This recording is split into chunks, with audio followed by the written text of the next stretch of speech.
Chers amis, chères familles, chers compatriotes belges et européens, aujourd'hui, en cette date du 27 octobre 2022 au Brésil, j'ai l'honneur de vous annoncer ma victoire et la victoire de mon fils par rapport à mon divorce, par rapport à ma garde alternée, mais aussi par rapport à cet interminable acte volontaire d'aliénation parentale.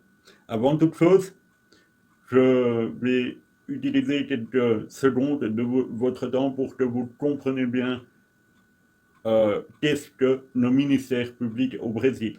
Depuis 1988, le ministère public fait partie de la Constitution fédérale brésilienne et doit être présent lors de chaque audience auprès des tribunaux. Le ministère public est composé de juges, mais aussi, on va dire, l'équivalent d'un procureur du roi en Belgique ou d'un procureur de la République en France. Le ministère public, ici, au sein de la Constitution fédérale brésilienne, joue le rôle de l'inspecteur pour veiller à ce que la loi soit respectée et appliquée à la lettre par le juge. Il est normal que l'avocat de l'accusé saisisse le ministère public pour faire appliquer la loi en faveur de son client. Et c'est ce qui s'est exactement passé lors de l'audience du 16 septembre 2022 au tribunal civil d'Entre Rios dans l'état de Bahia au Brésil avec moi et mon avocat.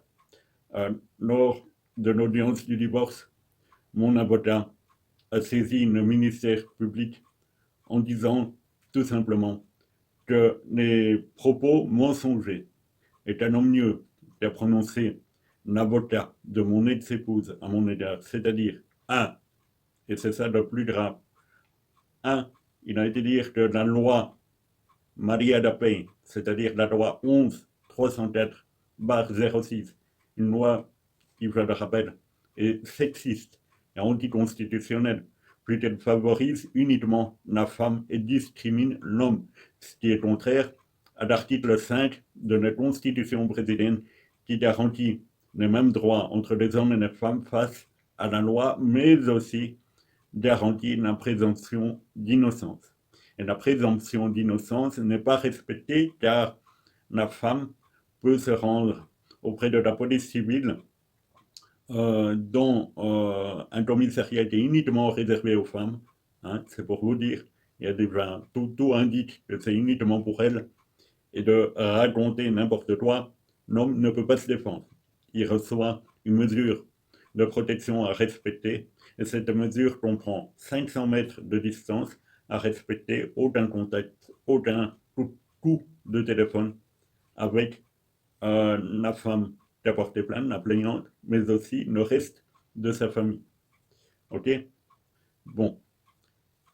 Cette loi Maria da Penha a été faite 2 fois par mon ex-épouse.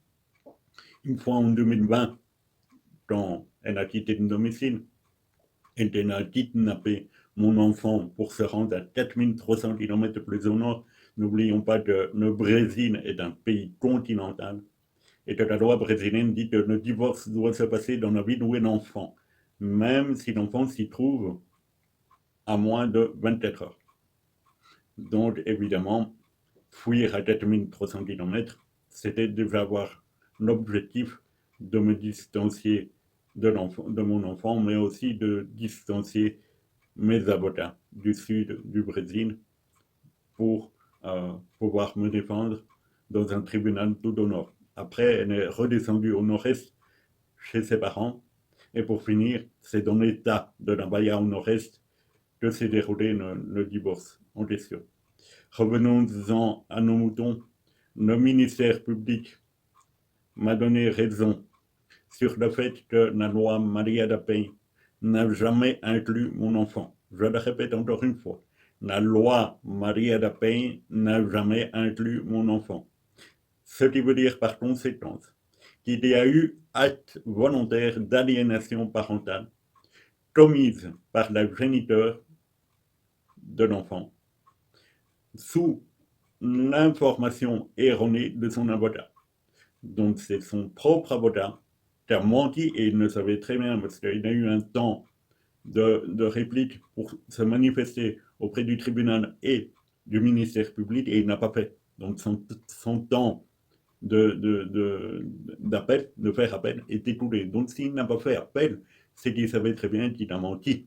Et donc, comme avocat, il sait très bien qu'il n'a aucune justification à donner auprès du ministère public, qui est l'agent public chargé de contrôler la loi, euh, pour dire oui, en fait, tout compte fait, l'enfant était inclus dans la loi Maria Napay. C'est pas vrai, c'est bidon. Donc là, on a toutes les cartes en main, hein, donc je dis toutes les cartes en main, pour pour faire un deuxième procès au civil en utilisant la loi 12-318 bar 10, qui est la loi sur l'aliénation parentale et qui prévoit inversion de la garde, inversion du domicile de l'enfant et inversion de la pension alimentaire en faveur du géniteur aliéné, c'est-à-dire moi.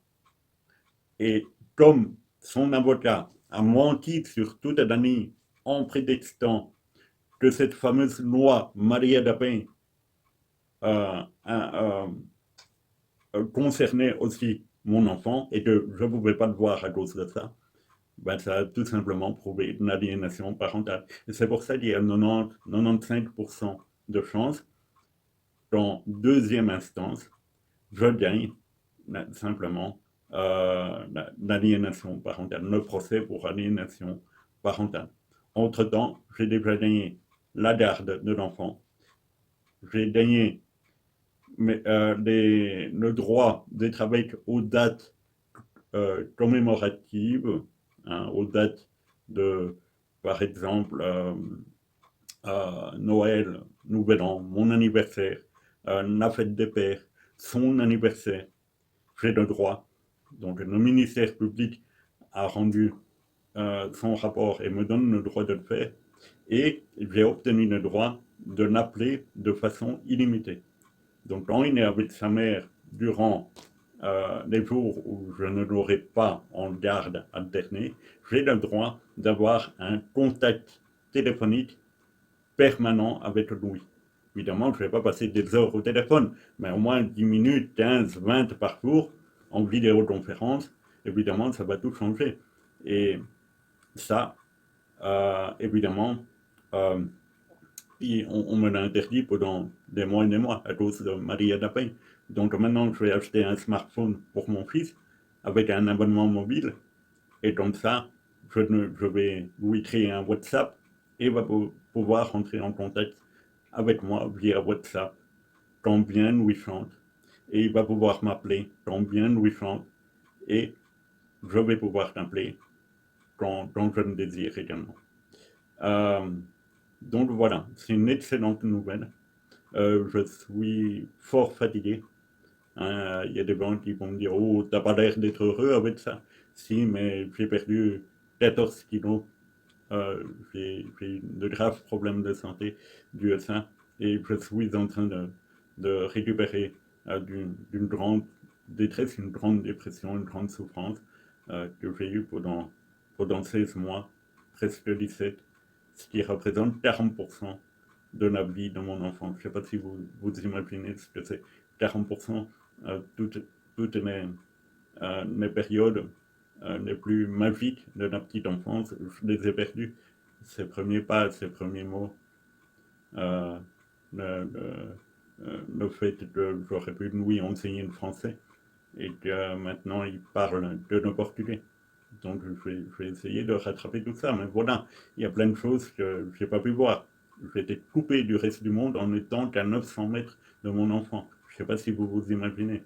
À peine 900 mètres nous séparent et ni sa mère, ni son grand-père, ni sa grand-mère maternelle n'ont fait le moindre effort pour m'apporter l'enfant au moins un minimum d'une fois par semaine. Ils ont tout fait, tout, pour provoquer l'aliénation parentale et pour utiliser le prétexte de la loi Maria da Penha pour me dire il n'y a pas de droit, alors que le rapport de l'assistante sociale qui est le bras droit du juge le disait dès le départ. L'enfant n'a rien à voir avec ça, donc il faut absolument que l'enfant rentre en contact avec son père. Et pourtant, le juge n'a pas regardé à ça. C'est le même juge qui a refusé pendant 2 ans et demi d'accepter mon procès où j'ai été victime d'arnaque par mon ancien ingénieur, à hauteur de, à l'époque, l'équivalent de 500 000 euros. Donc, voilà. C'est chouette de pouvoir être soulagé. Je n'y arrive pas encore à y croire, en fait. C'est comme si j'étais sur un nuage, dans le brouillard, et que je n'arrive pas encore à voir la lumière qui se trouve au bout du tunnel. C'est vraiment bizarre à expliquer. C'est vraiment une sensation où je sais que j'ai gagné sur toute la nuit, mais en même temps, je ne le réalise pas encore. Parce qu'en fait, le juge a 30 jours calendrier pour rendre son jugement définitif. Et le jugement définitif ne peut pas être contraire au jugement du ministère public qui me donne raison. C'est compliqué. Je suis sûr que Maître Van der Broek va encore dire aïe, aïe, aïe, c'est bien différent de chez nous en Belgique, le système judiciaire au Brésil. Mais oui, c'est le ministère public, Valérie, qui a vraiment le plein pouvoir. En fait, un juge ne peut pas contredire le ministère public. C'est contre la loi de faire ça. Donc voilà, j'ai gagné. Je remercie celles et ceux qui m'ont soutenu. Vous êtes nombreux. La famille, les amis, euh, mais des gens qui me connaissent depuis des années, aussi bien en Belgique qu'en France, qu'au Brésil ou ailleurs, des centaines, voire des milliers de messages d'encouragement euh, que j'ai reçus, excusez-moi, je suis ému, que j'ai reçus durant presque 2 ans. Voilà. Et je suis sûr que toutes vos pensées positives et vos prières ont fait que mon vœu s'est réalisé et qu'enfin un petit garçon innocent, très intelligent, euh, va pouvoir enfin, d'ici maximum 30 jours, retrouver son papa la moitié du temps et pouvoir être euh, euh, vraiment encadré par moi. Et voilà, et en tant qu'homme, en tant que père, bien sûr, je vais lui enseigner les bonnes choses de la vie et surtout à ne pas commettre les mêmes erreurs que j'ai commises dans le passé. C'est ça que sert la fonction paternelle. Et on sait toujours qu'un père a plus d'influence au niveau de l'autorité sur un enfant, principalement quand celui-ci atteint l'âge de son adolescence. Voilà. Donc, un grand merci. Voilà, je vous aime beaucoup et je vous dis vraiment merci. Et merci à l'ADH, merci à la dernière heure d'espoir pour cet article qui a été publié où j'ai eu énormément de retours positifs et de gens qui se sont scandalisés par rapport à ce fait. Et puis, si jamais vous voulez le rapport et le jugement du ministère public, bien entendu, je vous enverrai ça et si vous voulez faire un contre-article dans la dernière heure en disant que le papa a gagné, voilà, ça sera avec grand plaisir. Voilà mes amis, je vous dis à bientôt en compagnie de mon petit garçon.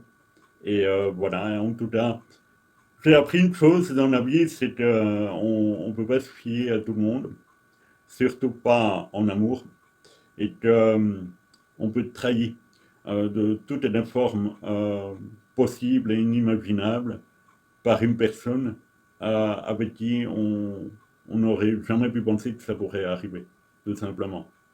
Et bon, voilà, moi, le temps a fait que ça cicatrise un peu, c'est toujours dur à avaler. La pilule n'est pas entièrement avalée, mais j'ai énormément de soutien moraux de la part d'amis et d'amis, de la part d'énormément de femmes qui me soutiennent et qui me disent, voilà, on sait qui tu es, on sait que tu n'as jamais été violent envers les femmes, que tu as toujours été un exemple de bon père, de bon mari, et tu as toujours été un gars super. Et d'ailleurs, c'est pas pour rien que 2 témoins sur 3 présents à mon audience étaient des femmes. Et voilà, c'est comme ça que j'ai pu gagner avec l'aide de Dieu, l'aide de mon avocat, l'aide de tous les saints euh, qui ont fait partie de mes prières et l'aide de toutes vos pensées positives qui sont arrivées ici jusqu'au Brésil et qui ont fait que euh, j'ai pu enfin euh, redevenir père. Voilà, je crois que c'est ça après le vrai mot. J'ai pu enfin redevenir père. Et ça, je vous en remercie énormément. Voilà, à bientôt. Au revoir.